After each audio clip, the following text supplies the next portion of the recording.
ৰাজপথত নামিছে বিজেপি।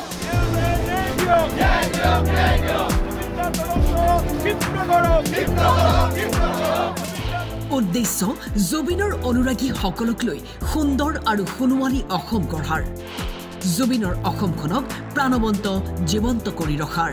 এইখন বিষ্ণু ৰাভাৰ অসম, জ্যোতিপ্ৰসাদৰ অসম, ভূপেন হাজৰিকাৰ অসম, জুবিন গাৰ্গৰ অসম। ইয়াক আমি কেতিয়াও অশান্ত কৰিব নিদিওঁ। এই শ্লোগানেৰে আজিৰ পৰা ৰাজপথত নামিছে। আমাৰ উদ্দেশ্য হৈছে যে নকল অনুৰাগীসকলৰ বিৰুদ্ধে প্ৰকৃত অনুৰাগীসকলক সংগঠিত কৰা আৰু জুবিনৰ অসমখনক প্ৰাণৱন্ত জীৱন্ত কৰি ৰখা। আমাৰ জুবিন প্ৰাণৰ জুবিন, আমাৰ জুবিন প্ৰাণৰ জুবিন, আমাৰ জুবিন প্ৰাণৰ জুবিন, আমাৰ জুবিন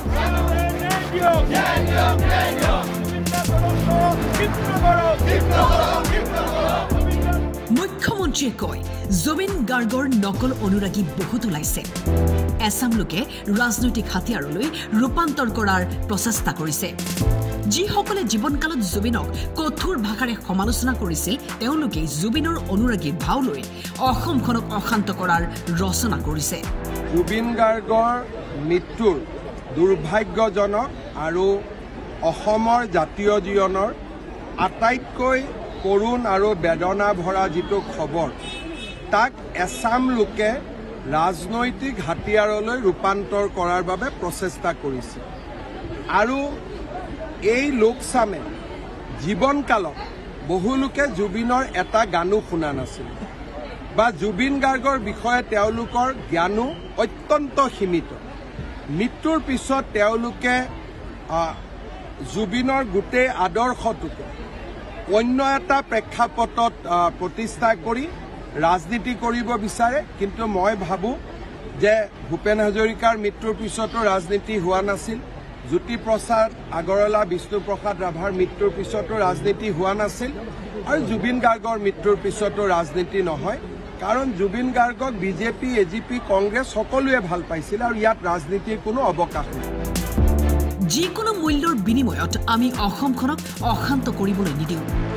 এইখন জ্যোতিপ্ৰসাদ আগৰৱালাৰ অসম, এইখন বিষ্ণু ৰাভাৰ অসম, এইখন ভূপেন হাজৰিকাৰ অসম আৰু এইখন জুবিন গাৰ্গৰ অসম। আমাৰ উদ্দেশ্য জুবিনৰ অসমখনক প্ৰাণৱন্ত জীৱন্ত কৰি ৰখাৰ। জুবিনৰ নকল অনুৰাগী বহুত ওলাইছে। যিসকলে জীৱনকালত জুবিনক অত্যন্ত কঠোৰ ভাষাৰে সমালোচনা কৰিছিল তেওঁলোকে জুবিনৰ অনুৰাগীৰ এটা ভাও লৈ অসমখনক অশান্তি কৰাৰ পৰিৱেশ এটা ৰচনা কৰিছে।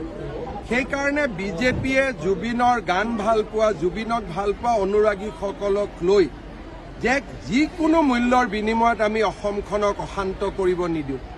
এইখন বিষ্ণু ৰাভাৰ অসম, জ্যোতিপ্ৰসাদৰ অসম, ভূপেন হাজৰিকাৰ অসম, জুবিন গাৰ্গৰ অসম। ইয়াক আমি কেতিয়াও অশান্ত কৰিব নিদিওঁ। এই শ্লোগানেৰে আজিৰ পৰা ৰাজপথত নামিছে।